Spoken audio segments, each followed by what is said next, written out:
ایک ایسا بچہ پیدا ہونے والا ہے جو نمرود کی خدائی کو ختم کر دے گا اور اس کے تخت و تاج کو ذلت اور رسوائی کے ساتھ دوچار کر دے گا۔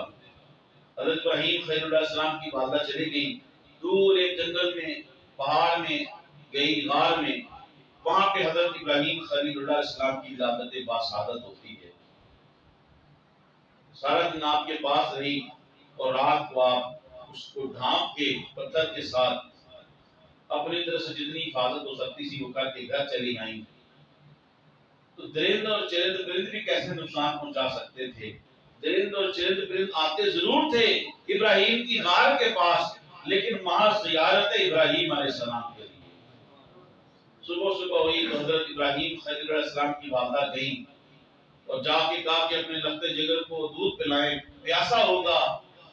دیکھا قریب گئی تو ابراہیم خلیل اللہ علیہ السلام اپنے ہاتھوں کے دونوں انگوٹھوں کو اپنے منہ کے اندر رکھ کے چوس رہے تھے۔ والدہ نے جب ہاتھوں کو باہر نکالا تو کیا دیکھا؟ ایک ہاتھ کے انگوٹھے سے شہد نکل رہا تھا اور دوسرے ہاتھ کے انگوٹھے سے دودھ نکل رہا تھا۔ تو نمرود کے دربار کے قانون کے مطابق صاحب نے سجدہ کیا، لیکن حضرت ابراہیم علیہ السلام نے سجدہ نہ کیا۔ سجدہ کیوں نہیں کیا؟ تو حضرت ابراہیم علیہ السلام نے فرمایا، میں سجدہ اپنے خدائے واحد کو کرتا ہوں جو مسجود ملائکہ ہے، جو مسجود خلائق ہے، جو حقیقی رب ہے۔ نمرود نے کہا میرے علاوہ بھی کوئی رب ہے؟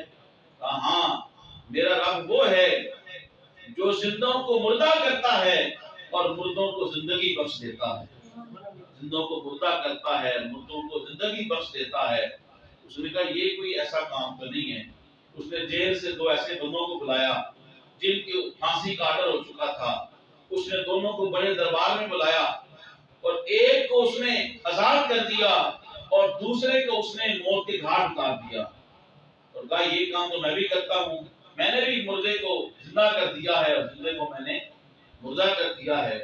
حضرت ابراہیم خلیل اللہ علیہ السلام نے دوسری دلیل دی، اس کو قرآن نے بیان کیا ہے۔ حضرت ابراہیم علیہ السلام نے فرمایا میرا رب وہ ہے جو سورج کو مشرق سے نکالتا ہے اور مغرب میں کرتا ہے۔ جب حضرت ابراہیم خلیل اللہ علیہ السلام نے یہ دلیل دی تو فَبُهِتَ الَّذِي كَفَرَ، تو پھر وہ مبہوت ہو گیا، خاموش ہو گیا۔ پھر اس کے پاس تو اس کے علاوہ کوئی چارہ نہیں تھا کہ میں مغرب سے نکال سکتا ہوں اور میں مشرق کے اندر غروب کر کے دکھاتا ہوں، لیکن وہ خاموش ہو گیا۔ تو کوئی بلڈ پریشر کا مریض ہو یا بخار ہو جسے، تو وہی آیت مبارکہ قُلْنَا يَا نَارُ كُونِي بَرْدًا وَسَلَامًا عَلَىٰ إِبْرَاهِيمَ، اے آگ ٹھنڈی ہو جا اور سلامتی والی ہو جا۔ یہ آیت مبارکہ جو کثرت کے ساتھ جتنی مرتبہ پڑھ سکے، 100 مرتبہ، 70 مرتبہ، 300 مرتبہ پڑھ کے پانی پہ دم کر کے پیے، روزانہ پیے، یقیناً اللہ تعالیٰ اس کے بلڈ پریشر کو بھی اسٹیبل کر دے گا۔ اور اگر بخار ہے جس کی وجہ سے ہے، اللہ تعالیٰ بخار کے اندر بھی کمی واقع کرے گا۔ تو یہ مجرب عمل ہے بزرگان دین سے، اللہ کے ولیوں سے، قرآن کا وظیفہ اور قرآن کا یہ نسخہ ہے۔ سب سے پہلے ختنہ حضرت ابراہیم علیہ السلام نے کیا، اور جو عورتیں خواتین اپنے کانوں کو چیرتی ہیں اور اپنے ناک کے اندر سوراخ کرتی ہیں، تو واجب الاحترام یہ بھی سب سے پہلے حضرت حاجرہ سلام اللہ علیہا نے کیا ہے۔ حضرت حاجرہ سلام اللہ علیہا نے اپنے جسم کے 3 اعضاء کاٹنے کی قسم کھائی تھی، نظر مانی تھی، تو پھر حکم ہوا کہ حاجرہ تم اپنے دونوں کانوں کے اندر سوراخ کرو اور ایک ناک کے اندر سوراخ کرو، تو یوں تمہاری نظر بھی پوری ہو جائے گی۔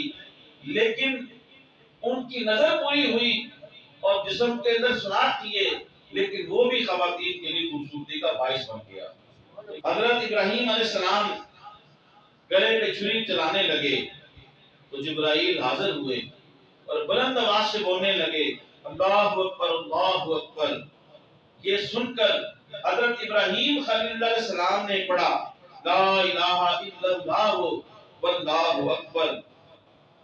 تو یہ سن کر حضرت اسماعیل علیہ السلام نے بلند آواز سے پڑھا اللہ اکبر وللہ الحمد، اس سے آگے نشانی شکل میں، اور آگے انہوں نے اللہ کی تسبیح بیان کی سبحان ذی الملک والملکوت سبحان ذی العزت والعظمت والہیبت والقدرت والجبروت، جب اللہ کی تسبیح بیان کی تو محب جو ہوتا ہے جب محبوب کی بات سنائی جائے تو محب کے سچے محب کی نشانی یہ ہے کہ اس کے چہرے کی رنگت بدل جاتی ہے، اس کے چہرے کی رنگت بدل جاتی ہے۔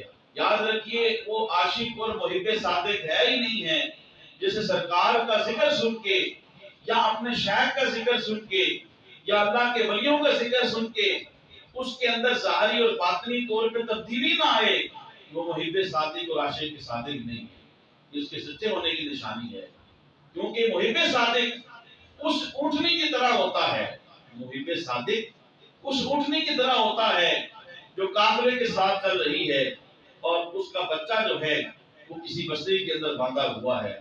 وہ جتنا بھی سفر طے کرتا ہے اور جب سوار کو تھوڑی سی اونگ آتی ہے، تھوڑی سی نیند آتی ہے تو سوار جو ہے وہ دوبارہ اپنے آپ کو اسی بستی کے اندر پاتا ہے، کیونکہ اونٹنی جو ہے وہ واپس اپنے بچے کے پاس دوڑنا شروع کر دیتی ہے۔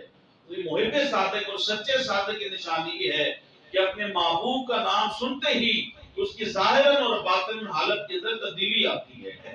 تو ابراہیم نے جب نام سنا کہ یہ تو رب کا نام لے رہے ہیں تو کہا کہ سنائیے۔ فرشتوں نے کہا جو انسانی شکل میں تھے پہلے آپ اپنی مرضی سے نام لے رہے تھے، اب آپ کی مرضی سے نام لینا ہے تو ہمیں کیا ملے گا؟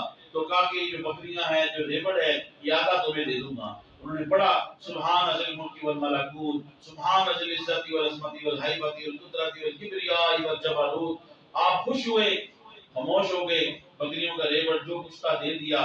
کہا کہ دوبارہ پھر سنو، کہا آپ کیا دو گے؟ کہا جو باقی بچا ہے وہ بھی دے دوں گا، وہ بھی دے دوں گا۔ انہوں نے پھر پڑھا سبحان ذی الملک والملکوت، سبحان ذی العزت والعظمت والہیبت والقدرت والکبریاء والجبروت، وہ بھی دے دیا۔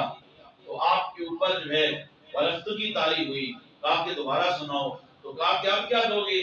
کہا کہ یہ جو تمہیں سامان دیا ہے، بکریاں ہیں، ریوڑ ہے، تو یہ جانور دیے ہیں، ان کی خدمت کے لیے کوئی خادم بھی چاہیے، محبوب کا نام سناؤ، میں بطور خادم تمہارے ساتھ جانے کے لیے تیار ہوں۔ آپ انتہائی مہمان نواز تھے۔